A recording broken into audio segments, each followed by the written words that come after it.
ভারতে এক ম্যাচ খেলে কোটি কোটি টাকা পকেটে পুরবেন মেসিরা।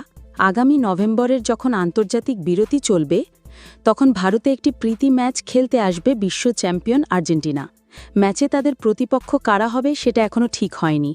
এই ম্যাচ যেন এক জ্যাকপট হয়ে এসেছে লিওনেল মেসিদের জন্য। ভারতের কেরালায় আয়োজিত হবে এই ম্যাচ। এই ম্যাচ খেলে মোটা অঙ্কের টাকা পাবে মার্টিনেজরা। ভারতীয় সংবাদ মাধ্যম দ্য হিন্দুয়ের তরফে জানানো হয়েছে, ভারতে মাত্র একটি ম্যাচ খেলেই ১৩০ কোটি রুপি নেবে আর্জেন্টিনা, বাংলাদেশি মুদ্রায় যেটা প্রায় ১৮১ কোটি টাকা।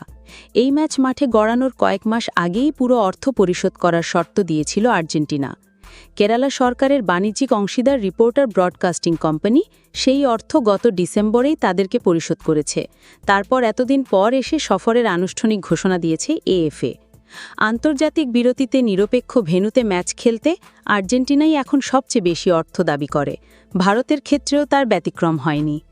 দেশটির গণমাধ্যমের দেওয়া এক তথ্য অনুযায়ী কেরালা রাজ্যের তিরুবনন্তপুরমের গ্রিনফিল্ড আন্তর্জাতিক স্টেডিয়ামে এই প্রীতি ম্যাচটি অনুষ্ঠিত হতে পারে। কেরালার ক্রীড়ামন্ত্রী ভি আব্দুর রহিম আনোয়ারও নিশ্চিত করেছেন যে চোটাঘাত না থাকলে এই ম্যাচে মেসি খেলবেন।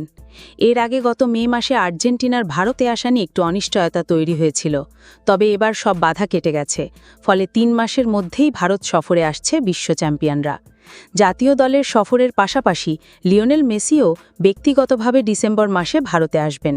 তিনি ভারতে ৩ দিনের greatest of all time tour of India করবেন। সেই সফরে মেসি কলকাতা, আহমেদাবাদ, মুম্বাই এবং দিল্লি ভ্রমণ করবেন এবং ধোনি কোহলিদের সঙ্গে একটি ম্যাচও খেলবেন বলে জানিয়েছেন।